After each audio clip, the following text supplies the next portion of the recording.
কৃষ্ণ ভক্তবৃন্দ, তোমাদের সকলে জয় হোক। যে ভক্তবৃন্দ, আমি যখন ওই বৃন্দাবনে বর্ষণায় ছিলাম, তখন বর্ষণায় যে গহ্বর বনে ছিলাম, গহ্বর বনে ভজন করেছিলাম।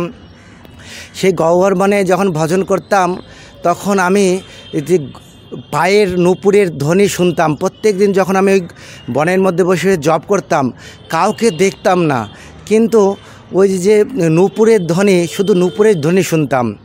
একটা বন, এই গহ্বর বনটা কেমন, এই গহ্বর বন একটা বিশাল একটা বন।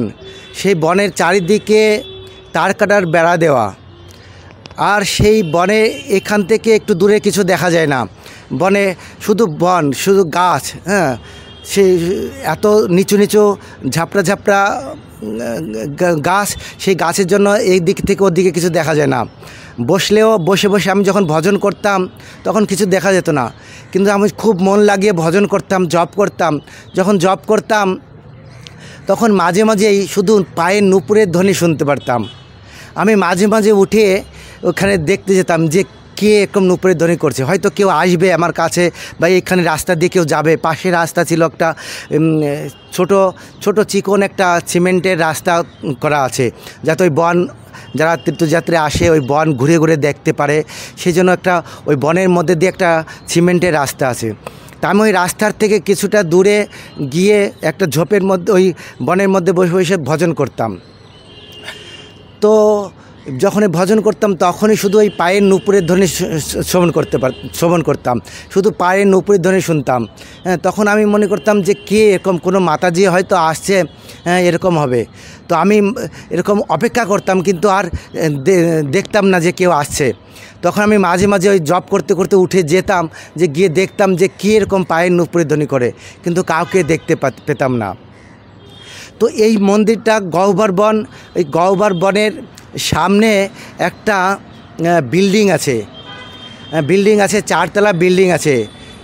আর তার পাশে হচ্ছে এই গহ্বর বনটা একটা পাহাড়ের নিচে, মানঘাটির নিচে। মানঘাটি হচ্ছে এই মান মন্দির আছে, যেখানে রমেশ বাবা থাকে। ওই গহ্বর বনের উপরে যে পর্বতটা আছে, ওই পর্বতের নিচে হচ্ছে এই গহ্বর বন। সেই গহ্বর বনে আছে রমেশ বাবার মন্দির আছে, মান মন্দির।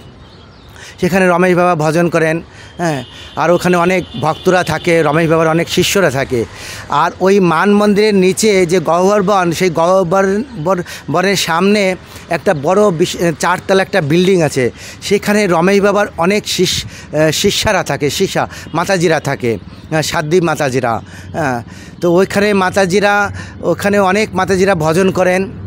কমসে কম 500 মাতাজি হবে ওখানে থাকে, সাধ্বী মাতাজিরা। তো এখানে থাকে। সেই বিল্ডিংয়ের সামনেই হচ্ছে গহ্বর কুণ্ড, সেখানে গহ্বর কুণ্ড। তারপরে হচ্ছে ময়ূর কুটির রয়েছে, এখানে রয়েছে। তো যাই হোক, সেই গহ্বর বনে আমি যখন ভজন করতাম, তো মাঝে মাঝে এরকম নূপুর ধ্বনি শুনতে পেতাম। তখন আমি মাঝে মাঝে যখন নূপুর ধ্বনি শুনতাম, তখন আমি গোপিকাদের কথা মনে পড়তো। গোপিকারা, হয়তো কোনো গোপিকা আছে। আমি রাধারানীকে স্মরণ করতাম যে রাধারানী, যে কে আমার সামনে এরকম শুধু নূপুরের ধ্বনি শোনাচ্ছ, আমাকে একটু দর্শন দাও। তো আমি এরকম আর দর্শন করতে পারতাম না। আমি ওই গহ্বর বনে সকালবেলা ঢুকতাম। সকালবেলায় রাধারানী মন্দিরের মঙ্গলারতির পরে এসে আমি ওই গহ্বর বনে চলে আসতাম জপ করার জন্য। সকাল 5টার সময় চলে যেতাম ওইখানে জব করার জন্য। তো ওখানে জব করতাম। ওখানে জব করতে করতে ওখানে, তারপরে জব করার পরে তখন 8টার সময় ভাগবত কথা হতো রমেশ বাবার ওই মান মন্দিরে। তো ওখানে ভাগবত কথা শ্রবণ করার জন্য বেরোতাম। ওখানে গিয়ে ভাগবত কথা শ্রবণ করতাম, 9টা পর্যন্ত ভাগবত কথা শ্রবণ করতাম। তো ভাগবত কথা শ্রবণ করার পরে তারপরে নিচে আসতাম। ওখানে প্রসাদের ব্যবস্থা আছে, 9টার সময় প্রসাদ পেতাম। তো প্রসাদ পেয়ে তারপরে আবার ওই গহ্বর বনের মধ্যে প্রবেশ করতাম।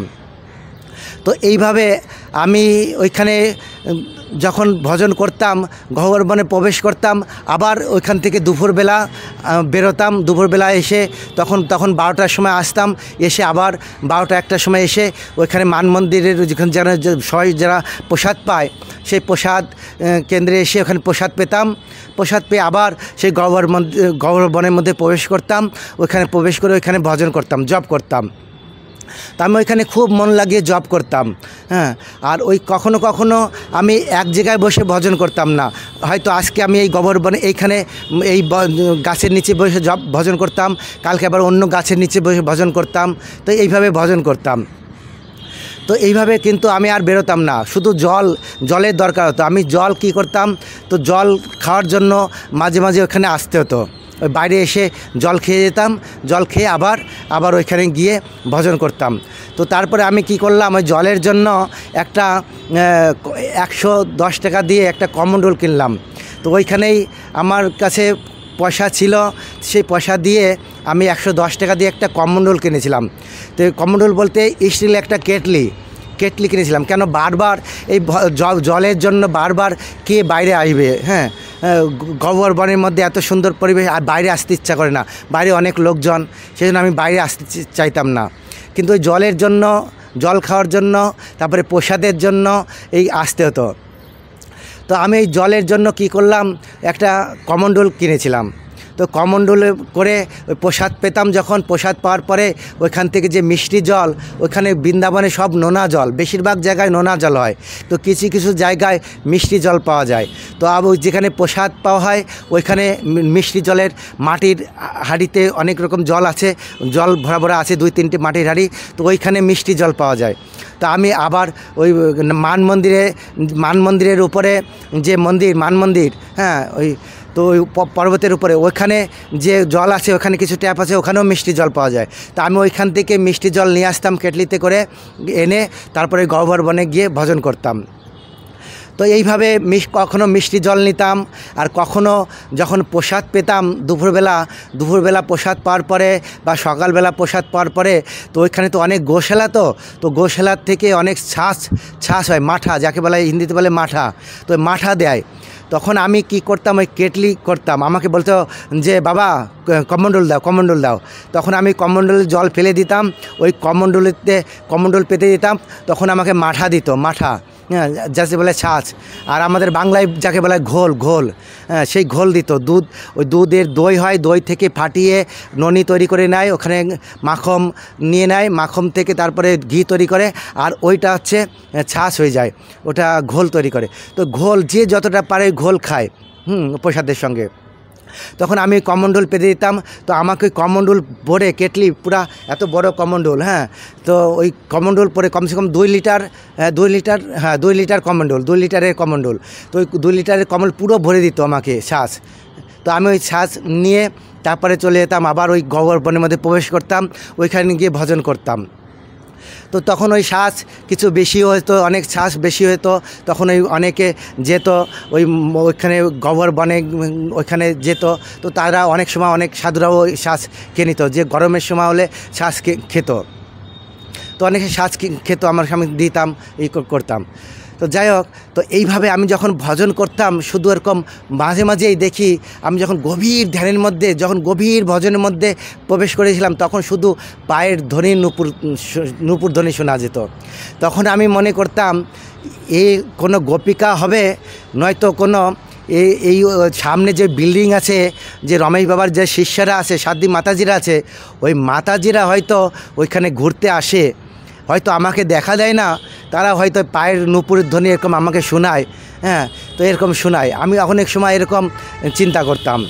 তো আমি অনেক সময় মনে করতাম এরা সাক্ষাৎ গোপিকাদের পায়ের নূপুর ধ্বনি। আবার কখনো মনে করতাম না, এই কোনো মাতাজি হয়তো আমাকে করার জন্য এই নূপুরের ধ্বনি দিচ্ছে, নূপুরের ধ্বনি হয়তো আমার ধ্যান ভঙ্গ করার জন্য।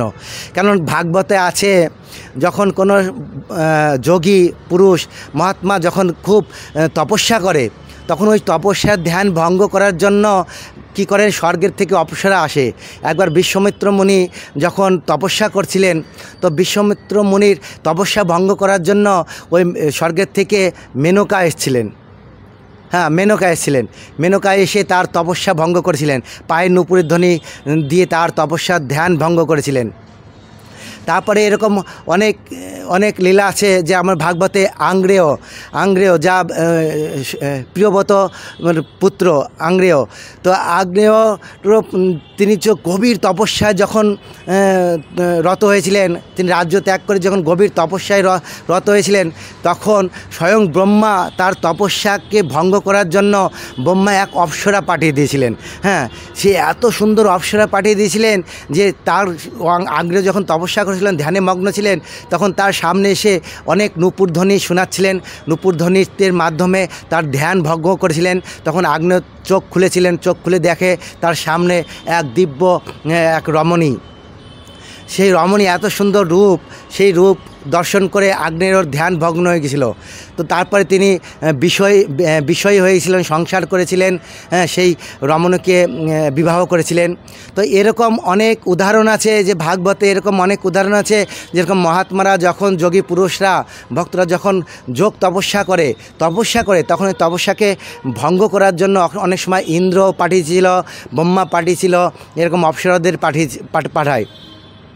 তখন আমি এরকম চিন্তা করতে থাকলাম কি এরকম কোনো অপ্সরা হয়তো হবে আমাকে এরকম ধ্যান ভঙ্গ করে, আমি যেরকম যোগ তপস্যা করছি, জপ করছি, হয়তো এই ভজনে নষ্ট করার জন্য, এরকম তপস্যা নষ্ট করার জন্য কোনো হয়তো কেউ কোনো মাতাজিও এসে এরকম আসতে পারে, বা কোনো গোপিকারা তো নয়, কোনো মাতাজি আসতে পারে। আমার এরকম ধ্যান হলো হয়তো এইখানে সামনে এরকম বিল্ডিংয়ে অনেক সাধ্বী মাতাজিরা আছে, হয়তো সেই কোনো মাতাজিরা এসে আমাকে এরকম পরীক্ষা করছে। তো আমি এরকম চিন্তা করতাম। তো মাঝে মাঝে এরকম নূপুরধ্বনি করতাম। তো যখন নূপুরধ্বনি এরকম আওয়াজ বন্ধ হতো, কিন্তু আমি আরও মন লাগিয়ে আরও জব করতাম। আমি এদিক ওদিক তাকিয়ে যখন দেখতাম কাউকে দেখতে পেতাম না, তখন আমি আর মন লাগিয়ে জব করতাম। তো জব করতে করতে কিছুক্ষণ পরে দেখি সেই ধ্বনি দেখতাম না।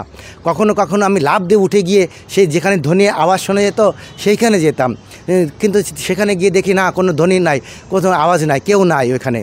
তো এরকম আমি আওয়াজ শুনতে পেতাম। তো এরকম এইভাবে আওয়াজ শুনতে শুনতে আমি খুব ওইখানে অনেক দিন ধরে এরকম তপস্যা করতাম। কিন্তু এই আওয়াজটা কারা করতো? এই নূপুরের ধ্বনিটা কে করতো? গোপিকারা করতো, নাকি ওই মন্দিরের যে রমেশ বাবার যে শিষ্য সাধ্বী মাতাজিরা আছে সেই মাতাজিরা করতো? আমি কিছু বুঝতে পারতাম না। কখনো মনে করতাম যে স্বয়ং গোপিকারা এসে এই নূপুরের ধ্বনি করতো আমার জপের সময়, বা আবার কখনো মনে করতাম না এই মাতাজিরা অনেক রকম মাতাজিরা আছে, তো এই মাতাজিরা আমি যখন প্রসাদ পেতে যেতাম, তো প্রসাদ পাওয়ার সময় তো মাতাজিরা আমাকে দেখতো। হ্যাঁ, আমি ওই প্রসাদ হলে মাতাজিরা এক সাইডে বসতো, মাতাজিরা বসতো, অনেক শিষ্যরা বসতো, আমরা অনেক ভক্তরা বসতো, একসঙ্গে সব প্রসাদ হতো মাতাজিরা। তো সেই জন্য আমাকে ওরা দেখতো, আমাকে জানতো যে আমি এখানে বসে ভজন করি। হয়তো তারাই অনেক পরীক্ষা করতে পারতো, নাকি স্বয়ং গোপিকারা। তো আমি এরকম অনেক সময় বিভিন্ন হতাম, আমি অনেক সময় মনে করতাম ওরাই এরকম করছে। তো যাই হোক, তো এইভাবে আমি ওইখানে ভজন করতাম, ভজন করে এরকম জপ করতাম। তো অনেক দিন এরকমভাবে ভজন করতাম। তো ভজন করে তো আমি খুব ওখানে আনন্দ পেয়েছিলাম, জপ করে আনন্দ পেয়েছিলাম। কিন্তু ওইখানে আর আমি থাকলাম না। কিন্তু ওইখানে কেন থাকলাম না, তার কারণ হচ্ছে আমি যখন ওইখানে ভজন করতাম, কিন্তু রাত্রিবেলা কোথায় থাকতাম, কোথায় ঘুমাতাম? আমি রাত্রেবেলায় ওই গহ্বর বনের মধ্যে অত বন, তো ওইখানে আমি রাত্রিবেলা থাকতাম না, ওইখান থেকে বেরিয়ে আসতাম। বেরিয়ে এসে ওই যে বিল্ডিং যে মাতাজিরা থাকে, সেই মাতাজির বিল্ডিংয়ের সামনেই হচ্ছে গহ্বর কুণ্ড আছে, সুন্দর একটা কুণ্ড। ওই কুণ্ডের উপরে একটা কৃষ্ণচূড়া বৃক্ষ আছে, কৃষ্ণচূড়া ফুল গাছ, তার ওখানে বেদি আছে, সুন্দর একটা বেদি করা আছে, হ্যাঁ, সিমেন্ট দিয়ে খুব বেদি করা আছে। তো ওইখানে ভগবানের রাসও বেদি আছে, রাস বেদি আছে। তো যাই হোক, তা আমি ওইখানে কী করতাম, রাত্রিবেলা ওইখান থেকে বেরিয়ে আসতাম, বেরিয়ে এসে ওইখানে ওই বেদির উপরে এসে ভজন করতাম, জপ করতাম। আমি রাত 12টা পর্যন্ত ওইখানে জপ করতাম। হ্যাঁ, জপ করতাম। তারপরে জপ করতে করতে তারপরে ওইখানেই ওই বেদিতের উপরে ঘুমিয়ে পড়তাম। তারপরে সকালবেলা ওই গহ্বর কুণ্ডে স্নান করতাম। স্নান করে তারপরে আমাদের যেখানে রাধারানী মন্দির আছে, হ্যাঁ, রাধারানী মন্দির, ওই গহ্বর ওইখানে মান মন্দিরে যত শিষ্যরা, রমেশ বাবার যত শিষ্যরা প্রত্যেক দিন মঙ্গল আরতিতে তারা কী করেন, ওই রাধারানী মন্দিরে আসেন দর্শন করতে। তো ওই মান মন্দির থেকে রাধারানী মন্দির অল্প কিছুটা দূর। ওই পাহাড়ের উপর দিয়ে হেঁটে রাস্তা আছে, পাহাড়ের উপর দিয়ে হেঁটে ওই মন্দিরে আসেন মঙ্গলাতে।